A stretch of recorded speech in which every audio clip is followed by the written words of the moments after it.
Akhirnya saya dipanggil ke kantor intelijen Saudi. Ini satu badan yang paling ditakuti di Saudi, saudara. Biasanya kalau udah dipanggil ke sana nggak pulang. Nah, saya dipanggil, diperiksa. Nah, saya ditahan di kantor Badan Intelijen Negara. Saya 2 kali pernah ditangkap di sana, di Badan Intelijen Negara, ditahan di penjara bawah tanah, saudara. Nah, tapi begitu saya dengar ada mimpi dari Nabi, saudara, saya udah nggak ragu.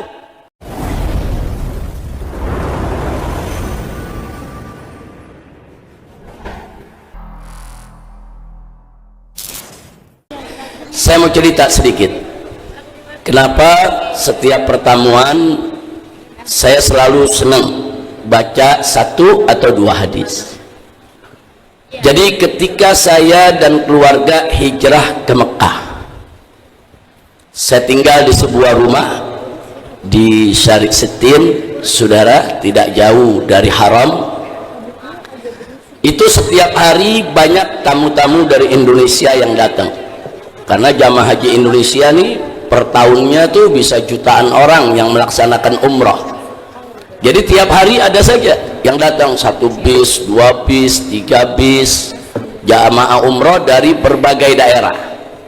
Sehingga saya punya rumah, setiap hari terima tamu paling sedikit 100 orang tamu, kadang-kadang bahkan bisa 200 orang.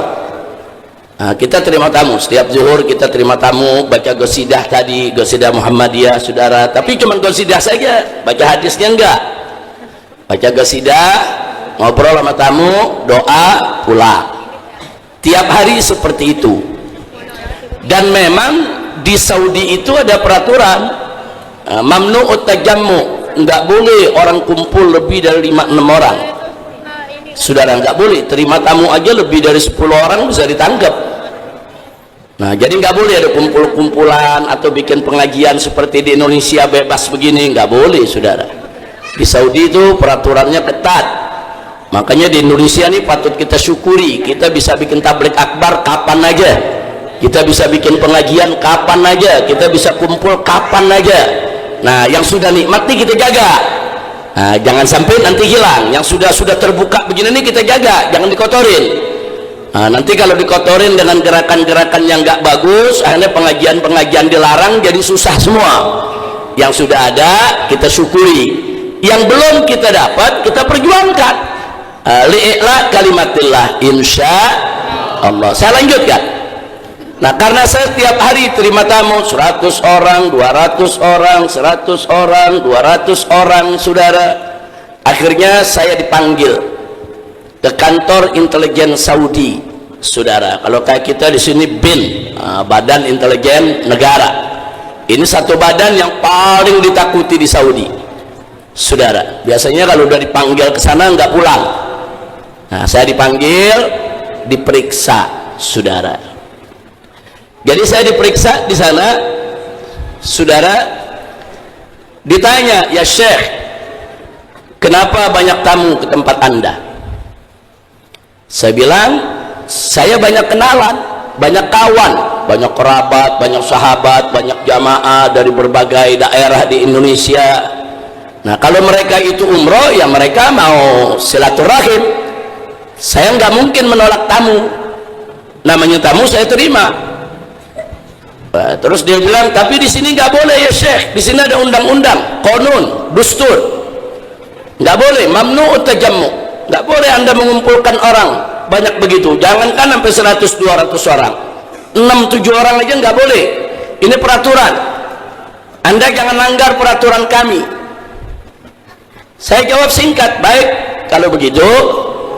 Selama ini kan kalian yang melarang saya pulang, saya kan dicekal. Kalian yang cekal saya nggak boleh pulang. Nah, sekarang begini jalan keluarnya, Safirni, pulangin Anda, selesai kan? Anda pulang ke Indonesia, Anda terima tamu di Indonesia, Anda nggak ganggu peraturan antum di sini. Dia diam ya, ikhwan. Kenapa Anda nggak pulangin Anda? Ente yang larang Anda pulang. Selama Anda duduk di sini, Anda terima tamu, Anda nggak peduli. Kalau ente nggak kasih Anda terima tamu, ya pulangin, pusing-pusing amat. Benar saudara? Iya kan, bukan kita nggak mau pulang, orang kita mau pulang nggak dikasih. Berkali-kali ke airport diusir, nggak boleh pulang sama keluarga. Nah, jadi saya bilang ya silakan putusin. Nah, kalau Anda mau tangkap saya punya kesalahan pidana apa di sini? Nggak ada. Saya nggak lari dari pajak, saya nggak lari dari utang, saya nggak melakukan tindak kriminal. Nah, akhirnya mereka rapat. Nah, saya ditahan di kantor Badan Intelijen Negara. Saya 2 kali pernah ditangkap di sana, di Badan Intelijen Negara, ditahan di penjara bawah tanah, saudara. Nah, tapi nggak pernah lama, sebentar. Mereka nggak pernah punya alasan yang kuat untuk nahan. Nah, kemudian singkat cerita, habis rapat dikasih tahu, begini ya Syekh, Anda boleh terima tamu, tapi ada 3 syarat. Syarat pertama, jangan ada tamu warga negara Saudi. Nah, jadi tamunya Indonesia aja semua. Anda bilang, baik, emang tamu kita Indonesia semua. Nah, syarat yang kedua, itu jamaah yang datang pakai mobil ke depan rumah jangan ada yang parkir di situ. Habis nurunin tamu, masuk, mobilnya suruh jalan yang jauh, suruh parkir di lapangan di mana yang jauh, ntar pulang baru mereka jemput. Nah, kita setuju. Itu di Masjidil Haram putaran, kalau ada orang Indonesia supir-supir nawarin, Syekh mau Syekh. Jadi udah apa itu, saya punya rumah supir-supir di Masjidil Haram ya kawan. Pokoknya lihat Indonesia, wah ini mau ke Syekh ya. Nah, mereka manggilnya ini mau ke Syekh ya kawan. Nah, jadi akhirnya jadi tempat wisata. Alhamdulillah. Ya, jadi nggak kesepian kita 3,5 tahun di sana. Alhamdulillah. Jadi orang habis umroh beres-beres atau habis ziarah ke Madinah terus umroh datang ke rumah, atau umroh dulu datang ke rumah baru ziarah. Saya pikir wah ini jadi tempat wisata nih, saudara. Tapi akhirnya memang betul-betul jadi tempat wisata. Kita mesti sediain air minum, saudara. Tiap hari 100-200 orang yang datang. Nah, itu syarat kedua, nggak boleh ada bis berhenti atau mobil parkir depan rumah. Yang ketiga, jangan ganggu tetangga. Kalau ada tetangga yang melapor ke lurah, ke umdah di sana disebut, atau melapor ke kantor polisi bahwa Anda atau tamu Anda mengganggu ketenangan, maka kita larang. Setuju? Deal. Akhirnya saya dilepas, saya dipulangkan. Begitu pulang besok kita terima tamu, lebih banyak lagi tamunya. Udah ada izin ya kawan. Yang penting kan 3 tadi, nggak ada tamu Saudi, nggak ada mobil yang berhenti depan rumah kecuali cuma nurunin penumpang. Yang ketiga, tidak ganggu tetangga kita baik-baik semua, doyan maulid lagi. Nah, jadi jangan pikir orang Saudi semuanya nggak doyan maulid. Enggak, masyarakat Mekah banyak yang ahlus sunnah, yang syawafi, yang asy'ariyah. Kebetulan saya tinggal di lingkungan yang pada doyan maulid ya kawan. Nah, dari mana saya tahu? Saya pernah undang maulid, pada datang pakai mahal giam segala kita bikin. Nah, jadi akhirnya kita terima tamu lancar, sehari 2 hari, seminggu 2 minggu, sebulan 2 bulan, tidak ada panggilan, tidak ada larangan. Nah, saudara, begitu sudah tidak ada larangan, Said Ahmad Al-Maliki ngegoda saya. Habib Rizik, enak betul ente, anak yang lahir di sini, warga negara sini, buka majelis nggak boleh. Ente yang datang dari Indonesia tahu tuh buka majelis tiap hari lagi 200 orang, kita di sini ditangkap kalau buka. Nah, kita bilang ya ini karunia Allah, ya hadza min fadli rabbi liyabluwani aashkur am akfur. Nah, Sayyid Ahmad menyarankan lewat Habib Hanif. Saya punya mantu waktu itu Habib Hanif Al-Atas, kebetulan ada di Mekah.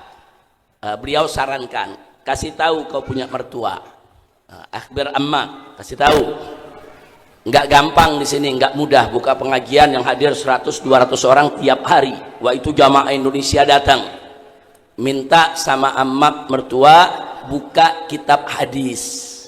Setiap datang bacain 1-2 hadis, bacain 1-2 hadis, ada penjelasan sedikit, tanya jawab. Sayang kalau nggak digunakan untuk pengajian. Selama ini saya nggak gunakan buat pengajian, cuman baca selawat, qasidah, terus tanya jawab sedikit. Saya tanya kondisi Indonesia bagaimana, mereka ada yang memberikan informasi berita, habis itu selesai, saudara. Nah, jadi Said Ahmad mengatakan buka aja sekalian, mumpung nggak dilarang. Saya ragu, saya pikir ini diizinin terima tamu aja udah luar biasa nih. Ini kira-kira kalau ditambah pengajian dilarang apa enggak? Nah, kita kan agak ragu, bukan apa-apa, takutnya nanti kita nggak mensyukuri saudara, batasan yang udah diberikan, akhirnya hilang ini nikmat. Nah, saya pertimbangkan lama, sehari, 2 hari, seminggu, sebulan, saya masih nggak terlalu seret untuk buka pengajian. Saya pikir nih udah terima tamu aja nih udah luar biasa izinnya.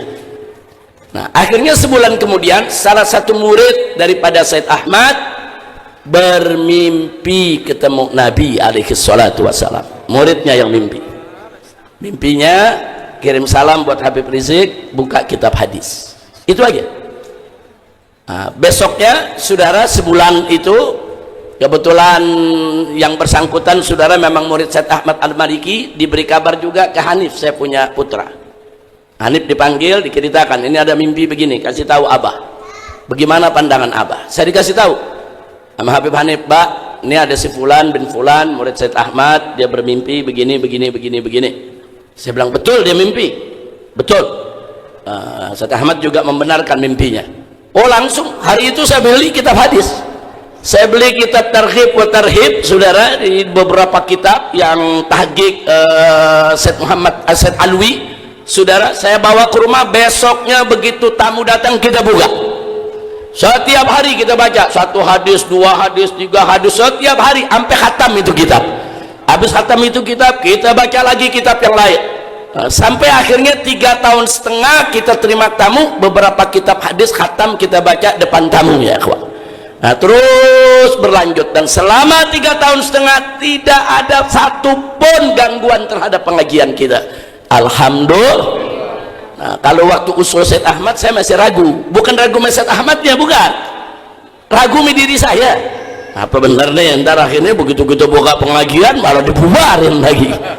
Nah, kita ragu, saudara. Sayang, karena ini kan dapat izin begini nggak mudah di Saudi dapat izin begitu, saudara. Nah, tahu-tahu kita mau tambahin namanya pengajian, saudara. Udah gitu pengajiannya bukan pengajian Wahabi, pengajian Asy'ari lagi, saudara, yang dilarang di sana. Nah, itu yang membuat saya ragu. Bukan ragu takut, bukan, paling tinggi dipulangin, emang kita tunggu dipulangin, ya kawan. Nah, cuman sayang fursah, kesempatan emas yang sudah kita dapat, bisa kumpul dengan warga Indonesia ratusan orang tiap hari. Kalau sehari 100-200 orang, sebulan berapa? Setahun berapa ribu orang, ya kawan. Nah, sayang sekali. Nah, tapi begitu saya dengar ada mimpi dari Nabi, saudara, saya udah nggak ragu.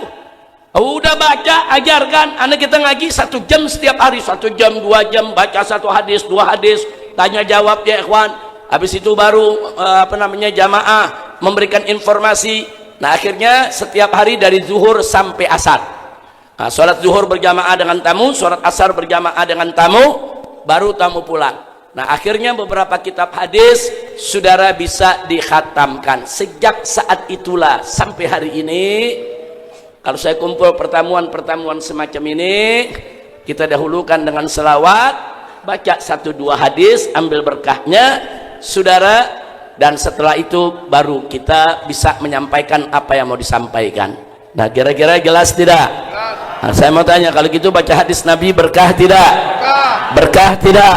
Nah, yakini itu berkah, ya kawan. Saya mengalami langsung, saya merasakan sendiri. Yang semula saya ragu, akhirnya menjadi tidak ragu, dan betul pengajian kita 3,5 tahun. Makanya waktu saya pulang, jamaah kita di sana sedih, karena yang hadir kan bukan jamaah umroh saja. Nah, mukimin orang-orang Indonesia yang tinggal di Mekah juga banyak yang hadir. Nah, mereka hadir, mereka rutin, bahkan gak sampai di situ. Saya bikin maulid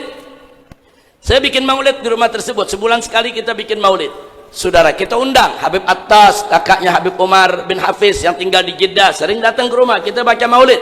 Said Ahmad kita undang, murid-muridnya kita undang, saudara.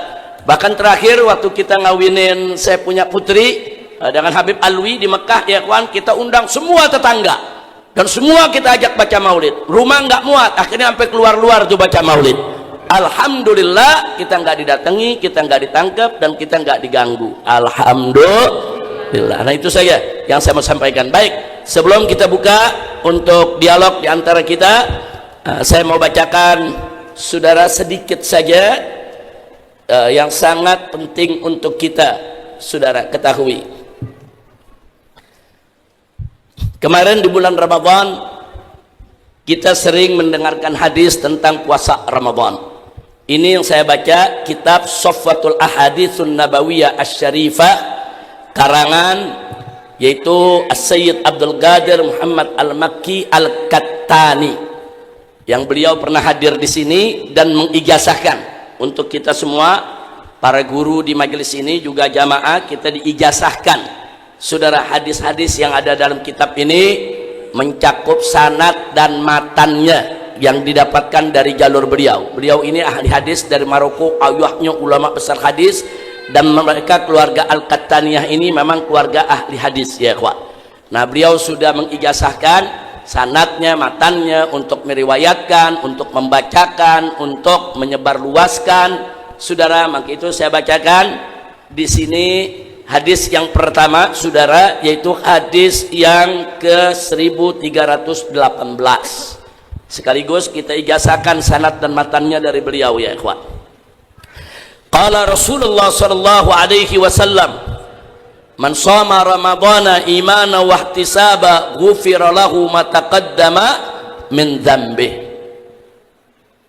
Nabi mengatakan barang siapa yang puasa di bulan Ramadan dengan penuh keimanan dan keikhlasan, maka niscaya diampuni dosa-dosanya yang telah lalu. Hadis ini hadis sahih muttafaqun alaih, diriwayatkan oleh Al-Imam Al-Bukhari dan Imam Muslim, serta diriwayatkan juga oleh Imam Ahmad dalam musnadnya, dan diriwayatkan oleh Ashabus Sunan Al-Arba'ah, diriwayatkan oleh yaitu Imam Nasai, Imam Tirmidzi, Imam Abu Daud saudara, begitu juga Imam Tirmidzi, Abu Daud, Nasai dan Ibn Majah saudara. Jadi As-Sunanul Arba'ah yang dimaksud itu tadi, Sunan Nasai, Sunan Ibn Majah, Jami'ut Tirmidzi, dan Sunan Abi Daud.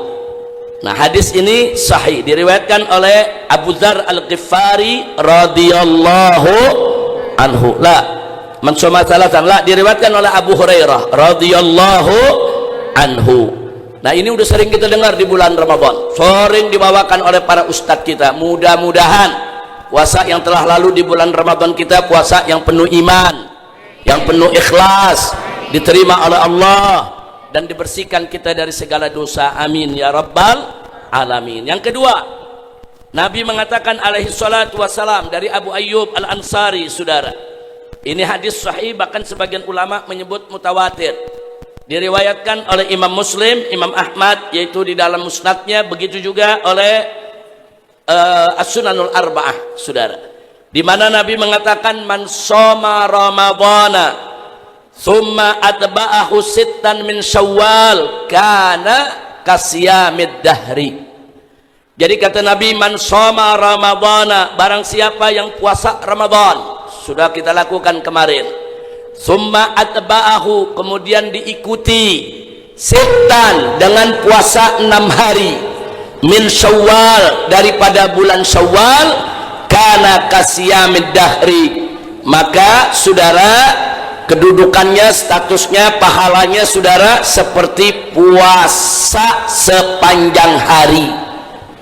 Puasa sepanjang hari, sepanjang tahun kita puasa. Nah, jadi ini pahalanya luar biasa. Nah, maka itu kita anjurkan semua di sini saudara untuk melakukan puasa 6 hari. Nah, kalau di Tarim atau di beberapa wilayah Jawa Tengah, Jawa Timur saudara, atau di Tarim Hadramut, kebiasaan mereka itu hari kedua udah mereka puasa. Hari kedua nih seperti kita nih, hari kedua 3, 4, 5, 6, 7 mereka puasa. Biasanya masyarakat Jawa Tengah, Jawa Timur begitu. Nah, nanti begitu habis puasa 6 hari baru lebaran ketupat. Nah, itu namanya puasa 6 hari Syawal. Memang yang bagus mulai dari hari kedua dan seterusnya. Tapi kalau di hari kedua dan seterusnya kita sibuk, masih keliling silaturahim, ke sana kemari, kepanasan, aus, disediakan makan tuan rumah, enggak apa-apa, kita tunda sebentar ke depan, begitu kita senggang baru kita puasa. Jadi puasa 6 hari ini boleh dari tanggal 2, boleh juga yaitu di pertengahan Syawal, boleh juga di akhir Syawal. Yang penting jangan keluar dari bulan Syawal. Dan 6 hari ini saudara bagus kalau dilakukan berturut-turut. Tapi boleh gak kalau dilakukan gak berturut-turut? Boleh. oh kita mau puasanya Senin Kemis aja dah. Jadi 6 Syawal sekalian Senin Kemis, Senin Kemis, Senin Kemis, Senin Kemis selama bulan Syawal, dapat pahala Syawal juga, dapat pahala Senin Kemis juga. Atau sekalian deh ame puasa Ayyamil Bid, tanggal 13, 14 dan 15 tengah bulan, nggak apa-apa, boleh. Jadi puasa Ayyamil Bidnya dapat, puasa Syawalnya juga dapat ya ikhwan. Nah yang penting usahakan 6 hari di bulan Syawal jangan tinggalkan berpuasa, insya Allah. Nah jadi kalau hari kedua banyak tamu saudara, atau kita pergi ke sana kemari, udara panas ini, nggak apa-apa, nggak usah puasa di hari kedua, hari ketiga. Biasanya kalau orang Jakarta begitu, lain di kampung. Kalau di kampung hari kedua udah pada puasa satu kampung ya kawan, satu kampung semua puasa. Jadi mereka belum lebaran jalan ke sono jalan kemari, enggak, mereka enggak bikin capek diri. Nanti begitu puasa 6 selesai baru mereka sebut lebaran ketupat, baru mereka keliling kampung kemana-mana, sehingga puasa 6 Syawal itu menjadi tradisi dari kampung ke kampung. Saya tanya, bagus tidak? Bagus ya ikhwan. Kalau Jakarta enggak, hari pertama bentuk assalamualaikum ngibrit keliling. Nah, apalagi anak-anak kecil keliling kampung, pokoknya nggak boleh lihat rumah orang terbuka, wah ini ngundang nih. Nah, masuk kita ke semua rumah, alhamdulillah semuanya bagus, silakan, nggak ada masalah ya ikhwan. Nah itu saja hadis yang ingin saya bacakan untuk mengingatkan, yuk kita puasa 6 hari Syawal insya